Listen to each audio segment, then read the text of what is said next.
What we saw last night, this morning, despicable. And, I'm reminded, by the way, of a great Minnesotan, Hubert Humphrey, who once said that the moral test of government is how government treats those in the dawn of life, our children, those in the twilight of life, our seniors, and those in the shadows of life, the sick and the disabled.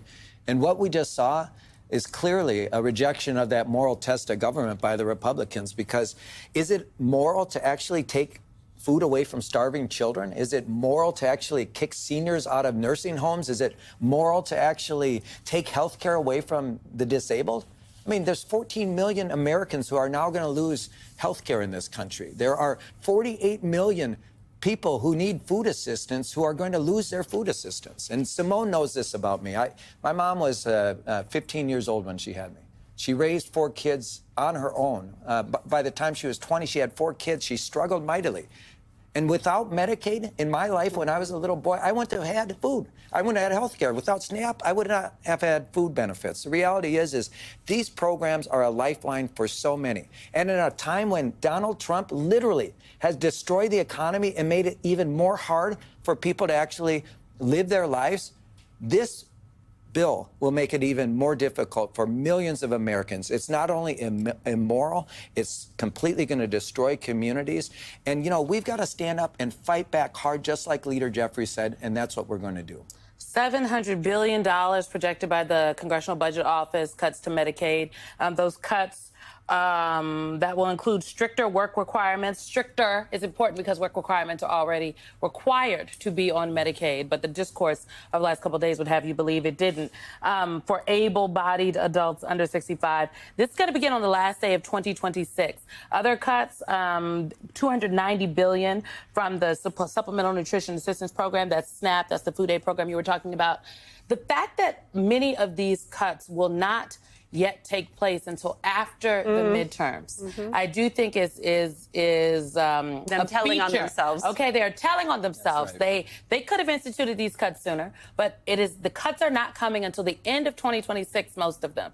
That's after the midterm elections. What are Democrats doing now? Are there ads preparing to be cut? How are you all going to make your case to voters across the country that Republicans did these things to you, even though people won't feel it just yet? Well, they're cuts nonetheless, right? And the reality is we need to remind people what's happening. We've already held over 120 town halls throughout the country in all 50 states. Why? Because why did Speaker Johnson shut down those town halls? He wanted to make sure that the stories of average, everyday working people in this country weren't being told, and that you all weren't paying attention to them. So guess what we decided to do? We decided to do the jobs of the Republican congressional members for them, making sure we have town halls, making sure we actually lift up the voices of people, Democrats, Republicans, independents, anyone in this country who's being impacted by these devastating policies from this Trump administration. And we're going to continue to do that throughout the summer, throughout the fall, throughout next year. There has to be accountability to this. And while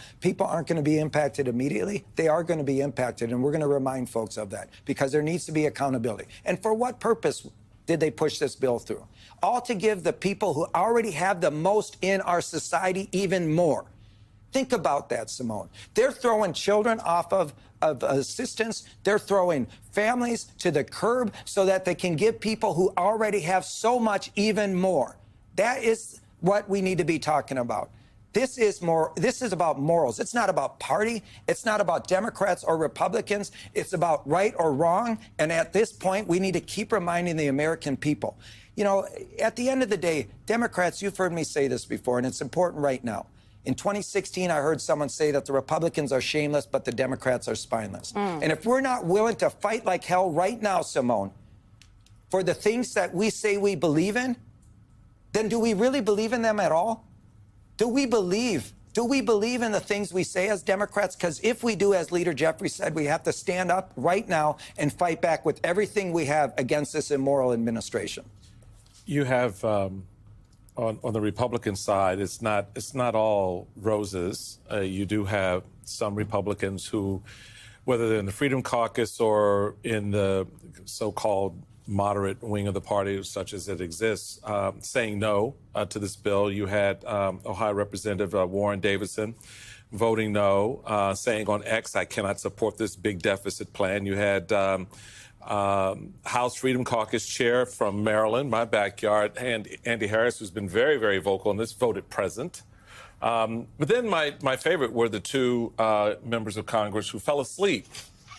Who missed the vote. Who missed the vote because they were asleep. I was a page in the cloakroom, and I just want to say I saw a lot of naps. A lot of naps. Nobody's there to David wake 'em up. Schweikert and Andrew Garbarino. But there was Thomas Massey, who had this to say, which I think, if you're talking about ads, Chairman, you may want to consider. We're going to rack up, the authors say, $20 trillion of new debt over the next 10 years. I'm telling you, it's closer to $30 trillion of new debt in the next 10 years. Mr. Speaker, we're not rearranging deck chairs on the Titanic tonight. We're putting coal in the boiler and setting a course for the iceberg. Why that's important? Because you generally don't know you've hit the iceberg until you've hit the iceberg. That's right. And that's the problem that Democrats find themselves in this cycle because of the way they're structuring this. Now, whether or not I suspect the Senate Republicans will keep it that way. This won't take effect until after 2026, the end of 2026. So the challenge you have as chairman and the challenge your state party chairman have is how do you, and I love the passion of the argument you're making, but how do you make people feel exactly what they don't know is about to hit them? Because absent that, if the 401k levels out, if, prices kind of level out, whatever happens over the course of the summer sort of feeds into the fall, you begin to get into this rhythm. And so how do you disrupt that rhythm? Yeah. Beyond just the typical political rhetoric, you really have to make people fear in some sense that these bad things they're real and that they will have the SNAP program, for example, going on. Yeah, I think you're right. But let me just say this, that the American people already had buyer's remorse. Mm-hmm. With the tariffs that are put in place, of course, the cost of goods increasing, their lives being harder to actually live and get ahead. The reality is the cuts to so many federal programs already, which are impacting communities and state and local governments, they're already feeling the pinch. And they're going to continue to feel the pinch. And we need to remind them that it's going to get even more difficult in the years to come because of this package. There's no doubt about it. But there are advocacy groups, organizations, the DNC and others who are not going to let the Republicans off the hook on this. And let me just remind you, every single Democrat voted against this bill. At the end of the day, the Republicans own this. Mm-hmm. The Republicans own this, and they will be held to account. Because what's going to happen is devastating to communities throughout this country. And again, this is not a partisan issue. At some point, we have to rise above partisanship in this country. And Michael, I will say this to you, Mr. Chair. There were values that united this country, regardless of ideology. Things like respect for our Constitution, the rule of law, separation of power, the idea of an independent and free press, respecting our allies around the world and standing up for and protecting emerging democracies, and so many other pieces that united this country, including a belief that we were one community, and we fought for our neighbors, and we made sure that no one was left behind and fell through the cracks.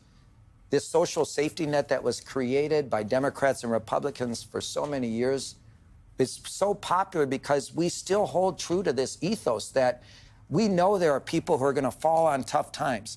And there has to be a safety net there to make sure that they can get back up, get back on their feet, and actually get ahead in life. That's what's being eroded right now. This is not just about Democrats and what we believe in. This is what Republicans used to believe in as well. And certainly at the end of the day, we have to remind the American voters that what we're seeing is a complete abdication of who we are as Americans. We are better than this. And we're going to continue to remind the American people of that in the months to come. This was a really tight vote, and Amanda Littman, who runs the progressive group Run for Something, tweeted this about it. The margins of this vote, affected by the three Dems who sadly died in office, is why we can't shy away from the uncomfortable conversations around the age of our elected leaders. The stakes are too high. Do you think this is the moment to have a conversation in the Democratic Party about the gerontocracy? Well, look, I think it's always important to have a conversation about how we create pathways of leadership for young people and new voices in this party. But I do think I want to remind folks that this bill did not pass because of Democrats. Even if we had all of those seats filled, we still wouldn't have been able to slow this down because the Republicans had the votes to pass this. You would have had to force it would have forced more Republicans to an awkward position. But regardless, the idea that somehow this is on Democrats are to blame for what happened is just hogwash. I agree with Amanda. I agree with David. I agree with others that we need, again, find ways to create pathways for new leaders in this party, young voices to serve both in positions of elected office and in party leadership and in other spaces. It's absolutely critical at this time. But to conflate the two as if somehow, if we had all of our voting strength here, right, we would have been able to stop this is just flat out wrong. The two are not related.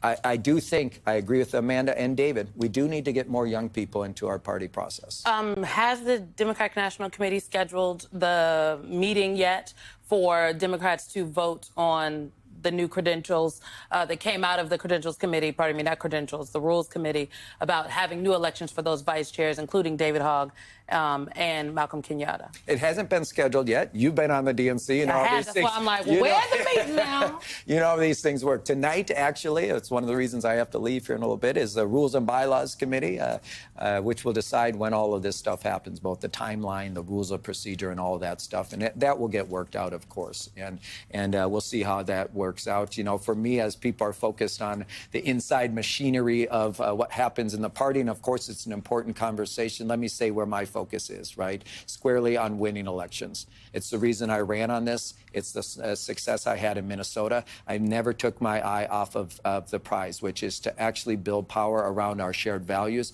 and keep the main thing the main thing. The main thing is winning elections. The main thing right now is stopping this authoritarian regime from destroying our country and shattering people's lives. The main thing is winning in 25, 26, and in 28, and that's what I'm focused on. Ken Martin said keep the main thing the main thing. Y'all worry about the wrong thing. In politics, as in life, be careful what you vote for. Okay.